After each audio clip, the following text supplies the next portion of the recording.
Think we're live on Instagram now. Yay. Good evening, everybody. Dr. Tony McNeil. God, I don't even know my last name. Dr. Tony McNeil here with another pop up conversation.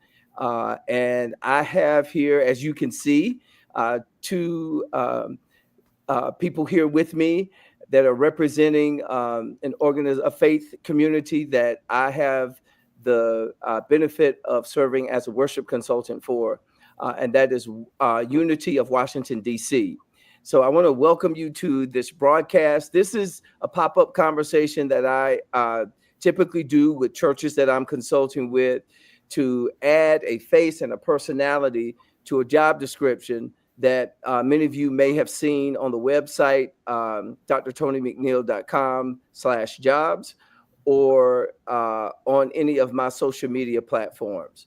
So I just want to say welcome to those of you that are engaging this video. I see about two people that have logged in. As you come in, if you want to say hello and tell me where you're joining from, that will be awesome. Awesome.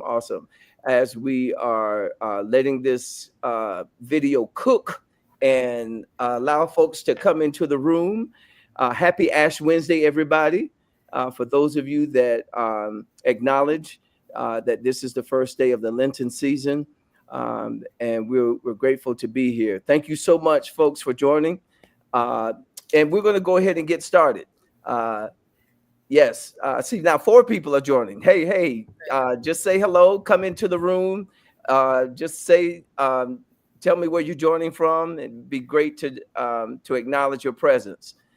But tonight is a pop-up conversation with the Reverend Sylvia Sumter that you see here.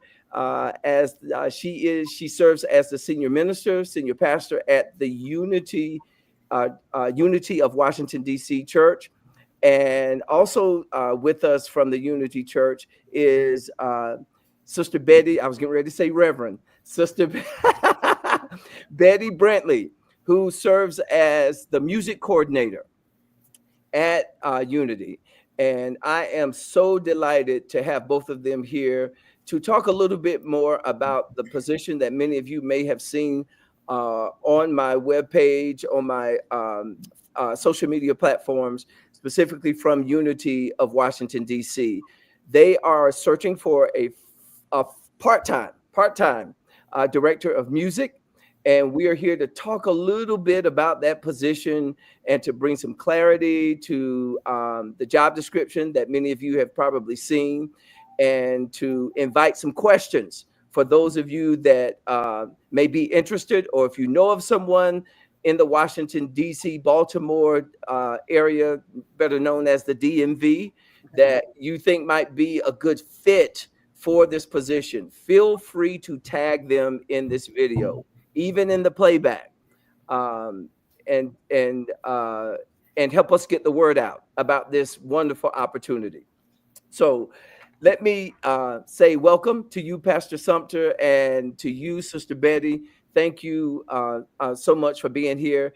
And also in the background, I want to acknowledge Tracy, who is working technology on behalf of Unity of Washington, D.C., and she's pointing this video to their social media platforms. I want to say thank you for being here, Tracy, and doing and working your magic in the background.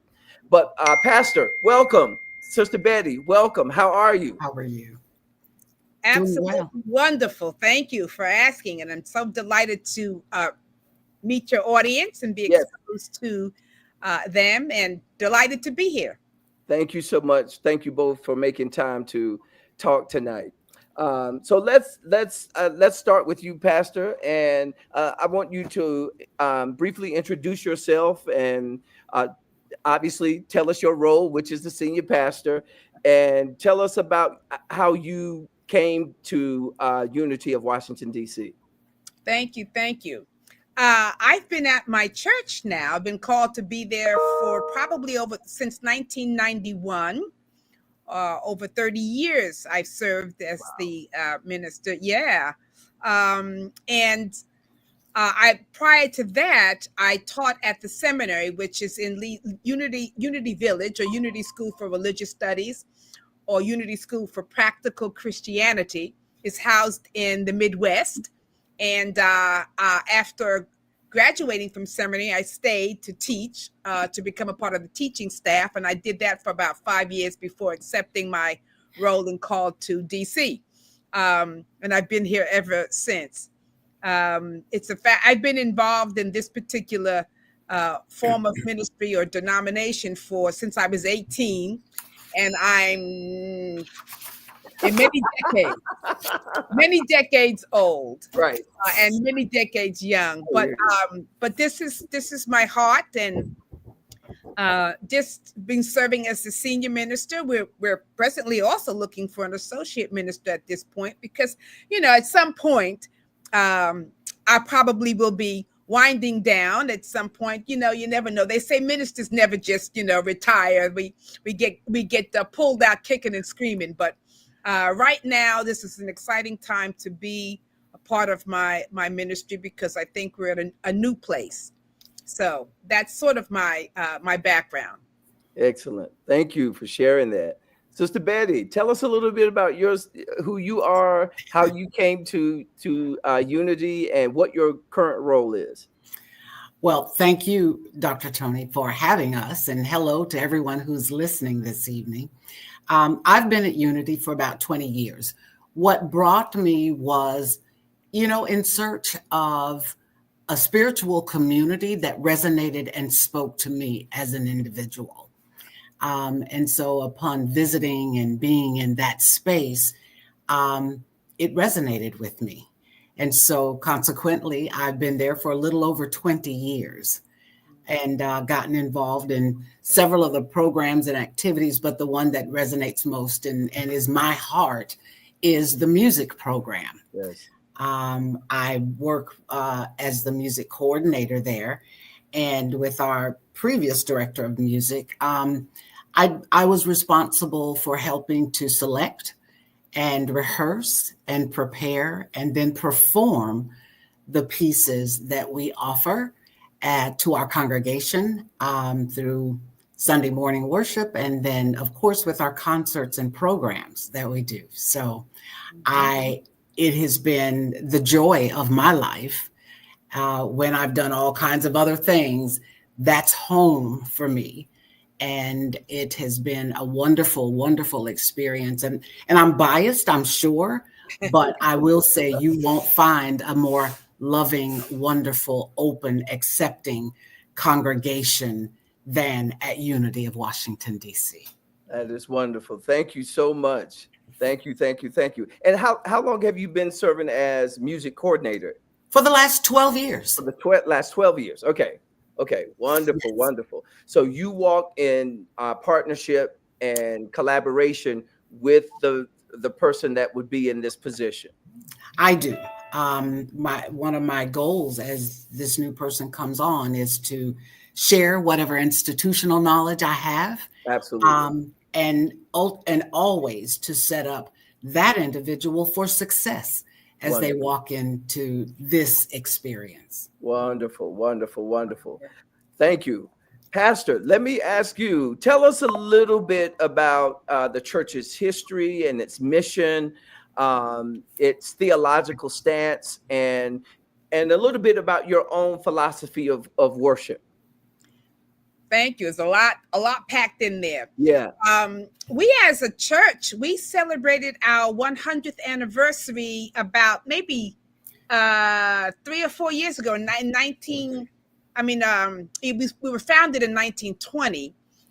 So we are into 105 years. Wow. And so we did a wonderful celebration in the DC area. The movement itself is longer than that, but we've been a church in DC for 105, going on 5 years now. This November will be our 105th year. And, it's just a wonderful place, as wonderful Betty said, filled with loving people. And one of our mission statements is that we are here to build spiritual consciousness and spiritual community. Mm. And those two things have been the driving force of my approach to what we're here to do, to build community, but spiritual community, where we each kind of know who we are, that we are children of the Most High, equipped, from on high to with the fullest potential to live God-centered, prosperous, healthy lives. That's sort of the mission. The vision, of course, is to spread this, understanding far and wide. We are a progressive church.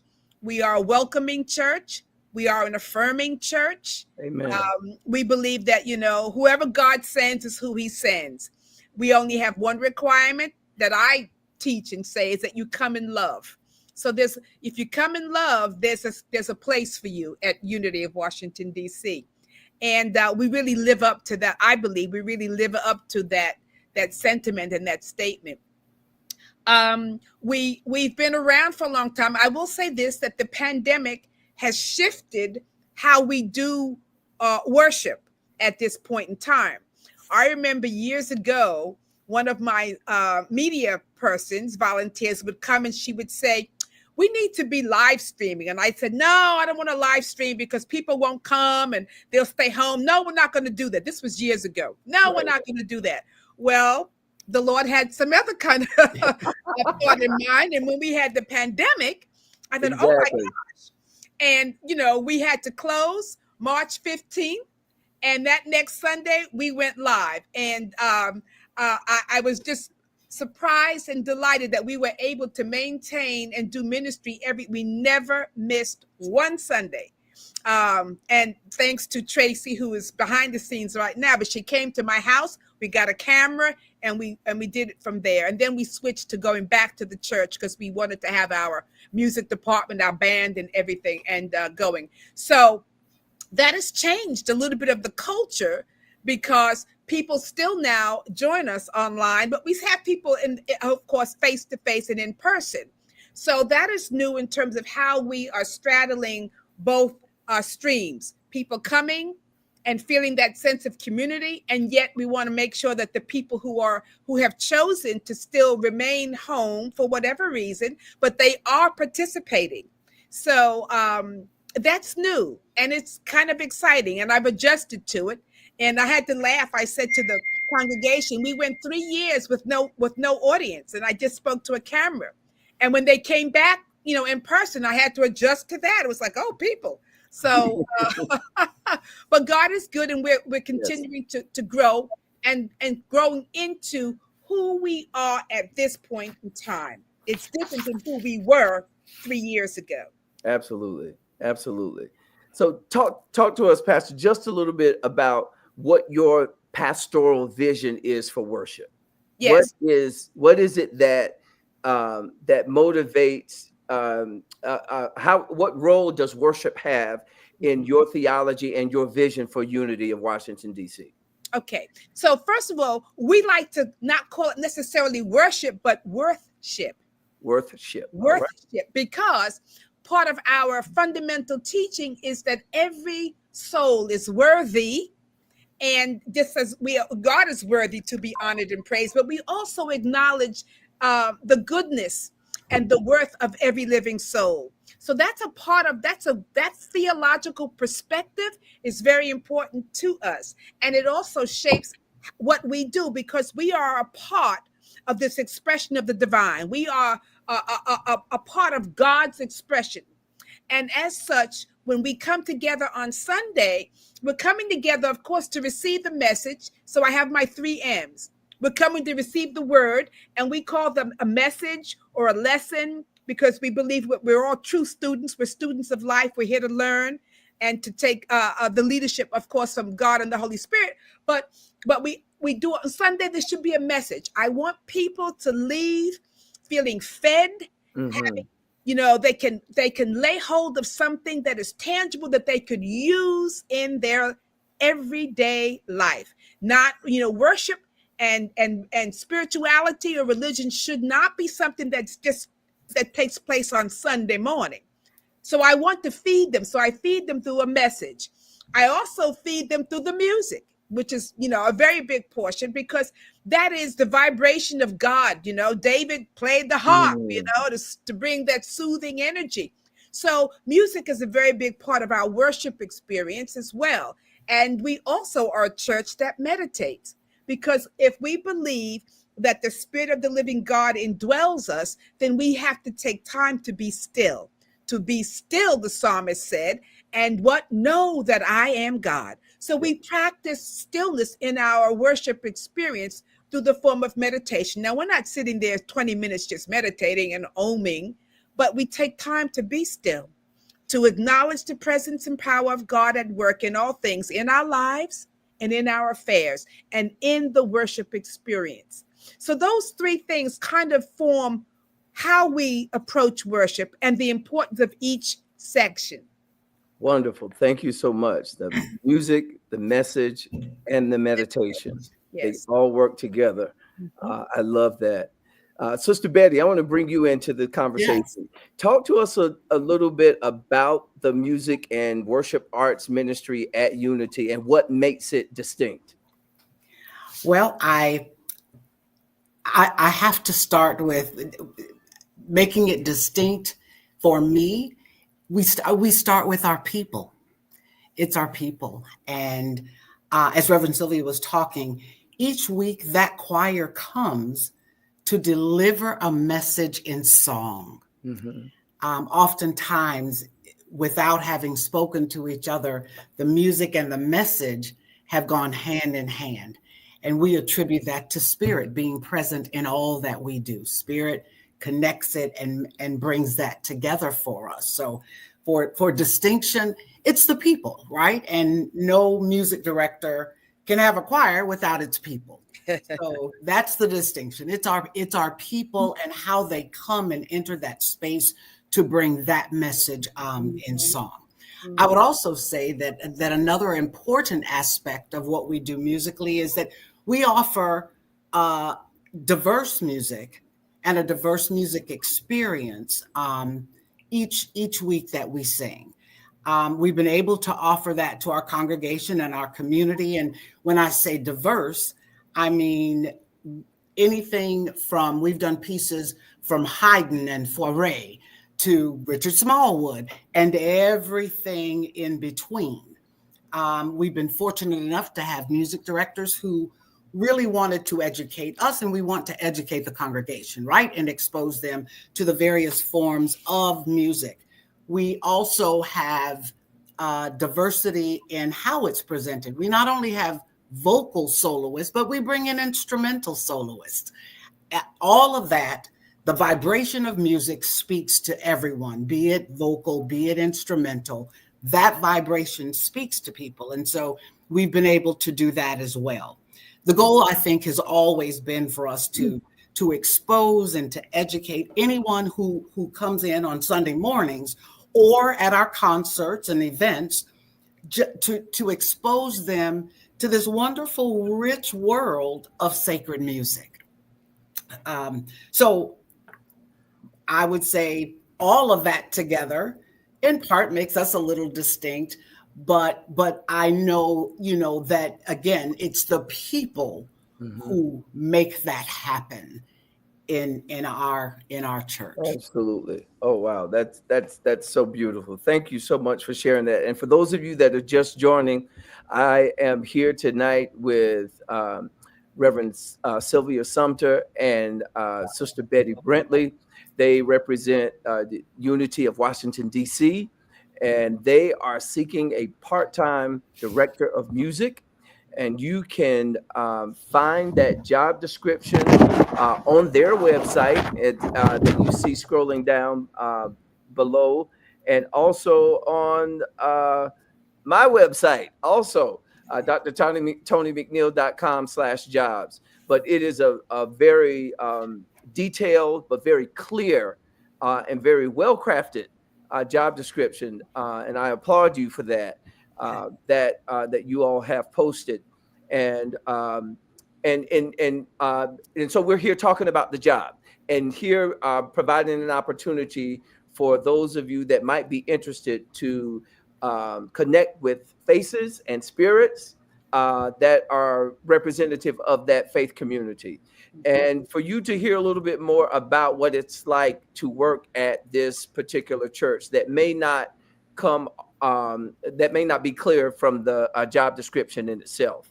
So, and that is a segue into my next question for you, Pastor Sylvia, and for you, to Sister Betty. What is it like to work at Unity of Washington, D.C., to be an employee or to be part of the staff? What are some of the things that a person or a future music director could look forward to? I think, of course, we're the best place, the best place in town.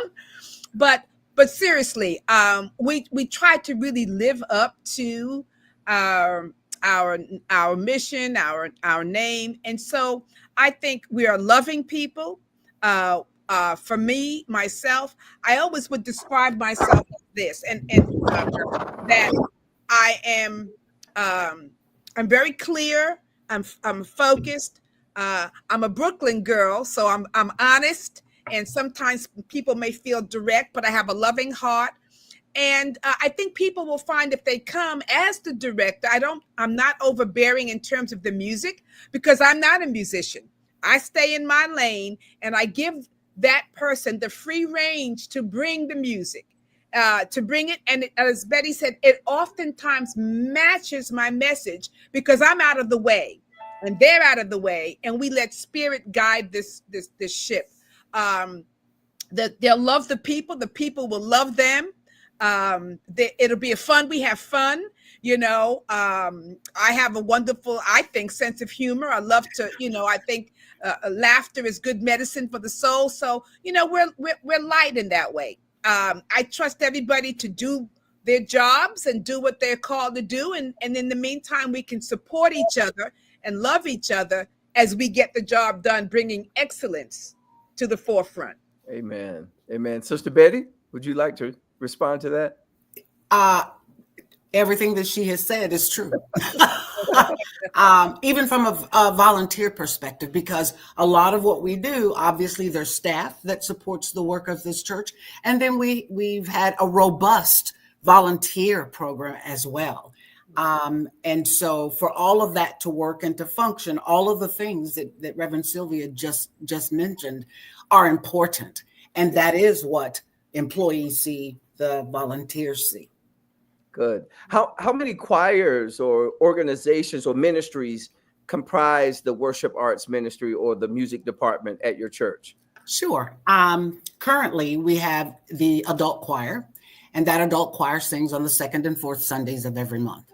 That choir consists now of 25 people. And as Reverend Sylvia referred to earlier, the pandemic changed the world for all of us. So we shifted as well. And pre-pandemic, there are 40. Post-pandemic, there are 25. What I will say about those 25, they are extremely committed. They want to be there to bring that message in song. They're talented, and they love doing what they do. I would say another piece of that someone needs to know as they walk in is, the other thing is that there's a lot of respect and honoring what we each bring. Everyone is honored and valued for what they bring. Everybody isn't a soloist and everybody doesn't want to be that, right? And let me just say, if you're listening, we've got some good soloists. Let me say that. Right. But we've also got some good section members. And a good choir needs good section members, right? Absolutely. And so we have that as well. But I think most importantly is the fact that everyone is honored for what they bring. So we have the adult choir. We had a youth children's choir. And again, post-pandemic, we have not, been able to get that up and running again. But I think we're poised on so many levels for our music program to grow. Right. And for whoever steps into this to take it to the next level, however cliche that may sound. But I think that's definitely the goal, is to take it to the next level. And one of the things, if they're interested, is getting a youth choir started again. Um, the choir, as I said, sings twice a month on the second and fourth Sundays of each month, and then on the first and third Sundays of each month, that's the soloists that come in, vocal instrumentalists. They come in and of course bring what they have to offer, and that's the program at this point in time. Okay. And again, there's room for growth, obviously, and we're open to and look forward to that happening within the music program. Wonderful. So there's one adult choir that One adult sings choir. twice a month on the second and fourth Sunday.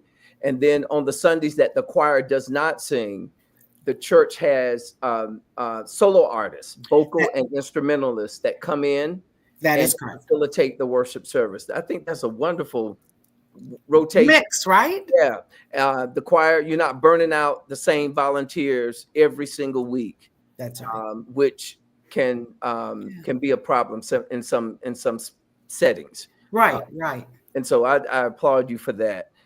In the instance that a month has 5 Sundays, what do you do on the 5th Sunday? I'm just being a little devil's advocate here. Well, you know what? We've done a variety of different things over the years. Okay. Sometimes it goes to the soloist again, and again, that's up to the director of music. And he and I would always talk about what that looks like, right? So we bring in a soloist. We've had small ensembles who will come together and sing that the director will work with, and pull some pieces together. So it's really left up. The 5th Sundays are what we're feeling. We might be feeling a solo. We might be feeling a small group. We've done all of that in the past. So it's a high degree of flexibility with that. Exactly. Gotcha. Total flexibility. And one morning worship service? Yes, one service at 11 a.m. At 11 a.m. We used to have 2, but we have 1 now. We combined it. Good. Okay. Wonderful. Wonderful. So, talking about this position, let's now spend just a little time talking about the ideal candidate. Okay. What are you looking for? And Pastor, I'm going to start with you, and Sister Betty, I want to hear your perspective too, especially as a music coordinator.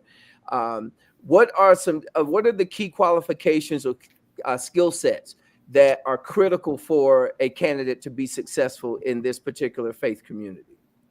Well, I'm going to let Betty talk about the specific skill set, Okay. but I will say overall, the kind of person I'm looking for is I have to feel that they have a love for this congregation, I'm not going to compare them to the previous director of music who passed and made this transition, but there was a dedication and a love and a commitment. So I'm looking for a person who's going to be committed to the process, Yes. committed to the purpose, committed to the mission of music, all of that. And that they have because one's spirit and one's consciousness is very important to me. So I want them to have a consciousness that is harmonious, that wants to fit in, that is a team player, that is flexible, that we can work with ease and grace. I don't need any prima donnas and whatever, that's not going to work for us, because we're all important. We all have value.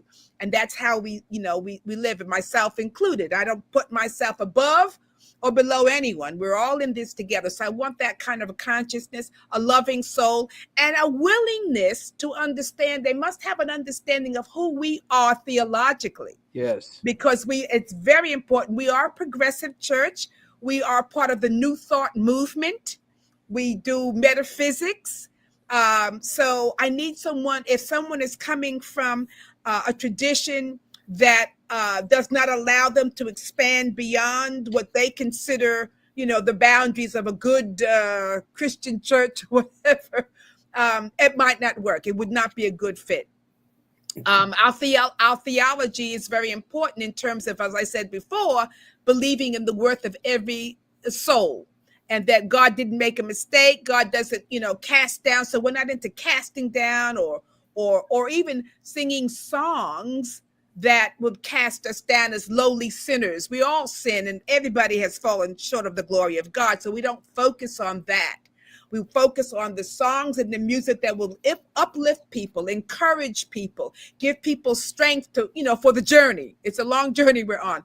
That's important. So that part of it, and to have a dynamic energy, I think, that helps me to feel that I can feel the joy, I can feel their spirit. And if I feel it, the congregation will feel it. So I don't want anybody coming who's just going to be sticking to the notes.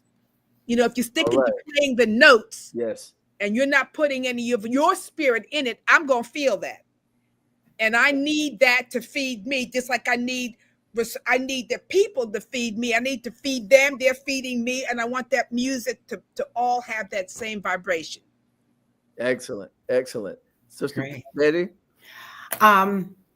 Yes, all the things Reverend Sylvia has said, and I would say specifically in competencies, I think about a well-rounded musician. And when I say that, I'm talking well-rounded in the sacred music sphere, from the classical to the contemporary. Having worked with, performed from A to Z. I would first begin with, they need to be a pianist. As Reverend Sylvia said, we want you to be able to play. That's important. And this person needs to be able to play because they need to teach choral music. It's important to us that, they bring out a piece, they teach the parts, and we work together to rehearse and to perform that piece together. Some knowledge of vocal technique and vocal pedagogy is important as well, helping people learn how to produce the sound, right? And enhance that sound. We would like someone, again, well-versed in the various types of worship music, instrumentally, as well. They don't have to know all that's out there, because music is this wonderfully big world.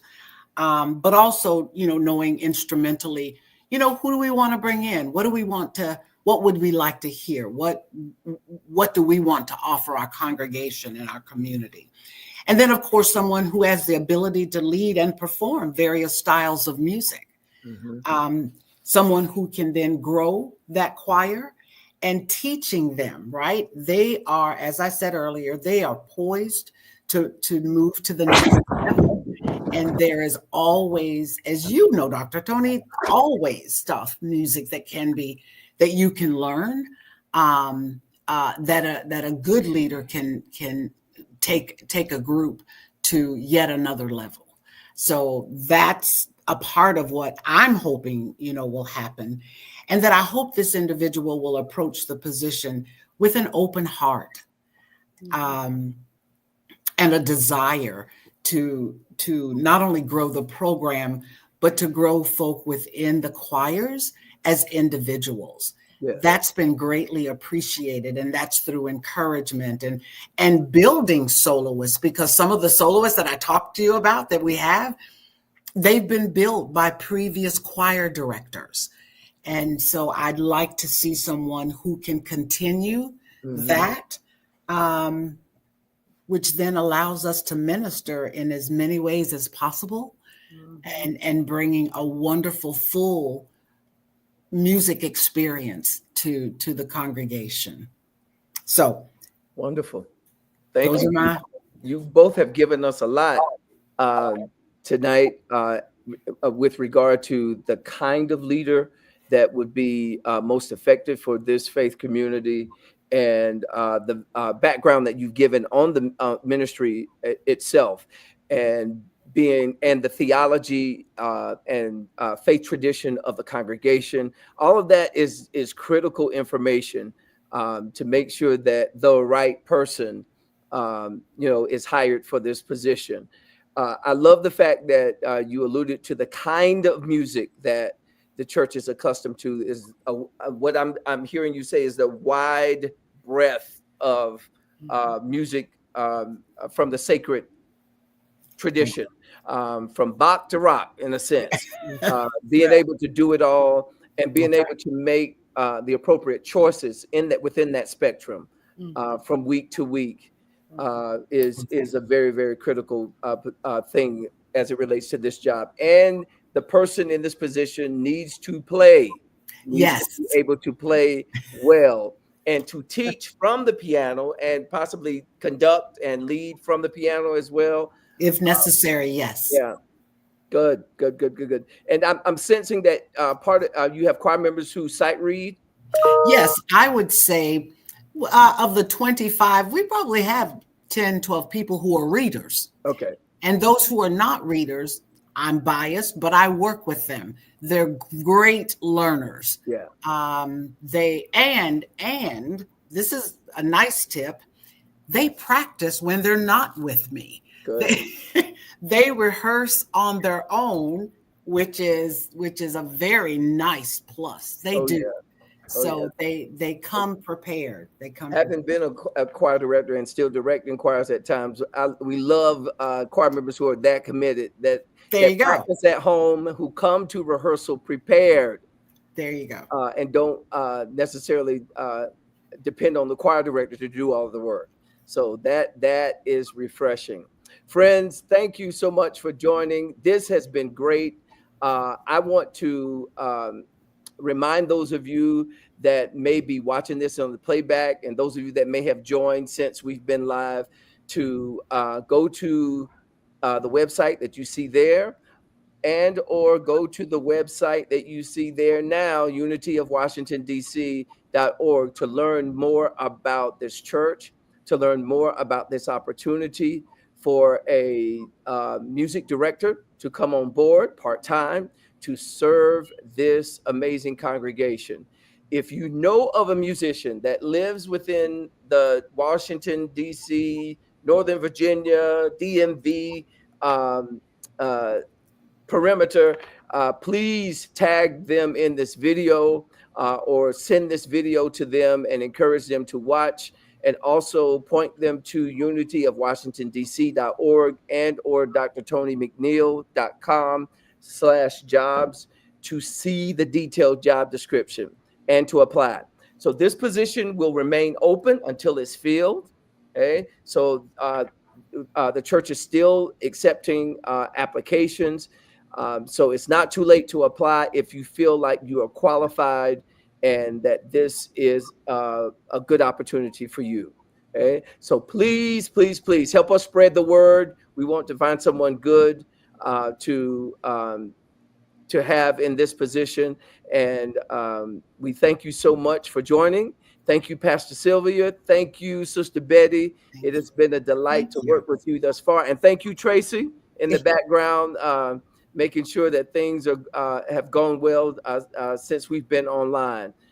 Any parting words, any last comments, Reverend Sylvia or Sister Betty, before we sign off, that you would like to say to our This community? has been a delight. And for those who are out there, you know, I heard the Spirit say, if you feel called, we're ready to answer. Amen. Thank you, Dr. Tony, for this opportunity. And we look forward to meeting anyone who has seen us, heard us. We look forward to meeting them. Awesome.